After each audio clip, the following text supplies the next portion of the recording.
ಇರಾನ್ನೊಂದಿಗಿನ ಯುದ್ಧವು 15ನೇ ದಿನಕ್ಕೆ ಕಾಲಿಟ್ಟಿದ್ದು, ಇತರ ರಾಷ್ಟ್ರಗಳು ಹಾರ್ಮುಜ್ ಜಲಸಂಧಿಯನ್ನ ಸುರಕ್ಷಿತವಾಗಿರಿಸಲು ತಮ್ಮ ಯುದ್ಧ ನೌಕೆಗಳನ್ನು ಕಳುಹಿಸುವಂತೆ ಅಮೆರಿಕ ಅಧ್ಯಕ್ಷ ಡೊನಾಲ್ಡ್ ಟ್ರಂಪ್ ಒತ್ತಾಯಿಸಿದ್ದಾರೆ.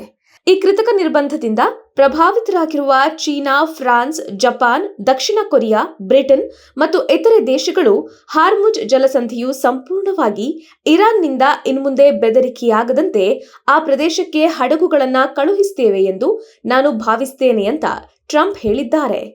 ತಮ್ಮ ಸಾಮಾಜಿಕ ಮಾಧ್ಯಮ ವೇದಿಕೆಯಲ್ಲಿ ಟ್ರಂಪ್ ಇರಾನ್ನ ಹಾರ್ಮುಜ್ ಜಲಸಂಧಿಯನ್ನ ಮುಚ್ಚುವ ಪ್ರಯತ್ನದಿಂದ ಪ್ರಭಾವಿತರಾದ ಅನೇಕ ದೇಶಗಳು ಜಲಸಂಧಿಯನ್ನು ಮುಕ್ತ ಮತ್ತು ಸುರಕ್ಷಿತವಾಗಿಡಲು ಯುನೈಟೆಡ್ ಸ್ಟೇಟ್ಸ್ ಆಫ್ ಅಮೆರಿಕ ಜೊತೆಗೂಡಿ ಯುದ್ಧ ನೌಕೆಗಳನ್ನು ಕಳುಹಿಸಲಿವೆ ಎಂದು ಅವರು ತಿಳಿಸಿದ್ದಾರೆ.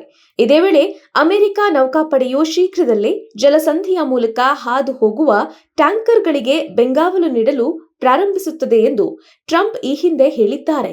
ಇರಾನ್ನ ತೈಲ ರಫ್ತುಗಳನ್ನು ನಿರ್ವಹಿಸುವ ಮುಖ್ಯ ಟರ್ಮಿನಲ್ಗೆ ನೆಲೆಯಾಗಿರುವ ಖಾರ್ಗ್ ದ್ವೀಪದಲ್ಲಿರುವ ನಾಶವಾದ ಮಿಲಿಟರಿ ತಾಣಗಳು ಎಂದು ಡೊನಾಲ್ಡ್ ಟ್ರಂಪ್ ಘೋಷಿಸಿದ್ದು, ಟೆಹರಾನ್ ಹಾರ್ಮುಜ್ ಜಲಸಂಧಿಯ ಮೂಲಕ ಹಡಗುಗಳ ಸಾಗಣೆಗೆ ಹಸ್ತಕ್ಷೇಪ ಮಾಡುವುದನ್ನು ಮುಂದುವರೆಸಿದರೆ ಇರಾನ್ನ ತೈಲ ಮೂಲ ಸೌಕರ್ಯವು ನಮ್ಮ ಗುರಿಗಳ ಮುಂದಿನ ಸ್ಥಾನದಲ್ಲಿರಬಹುದು ಎಂದು ಅವರು ಎಚ್ಚರಿಕೆ ನೀಡಿದ್ದಾರೆ.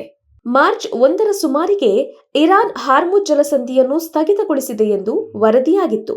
ಕಿರಿದಾದ ಜಲಮಾರ್ಗವು ವಿಶ್ವದ ಪ್ರಮುಖ ಇಂಧನ ಮಾರ್ಗಗಳಲ್ಲಿ ಒಂದಾಗಿದೆ.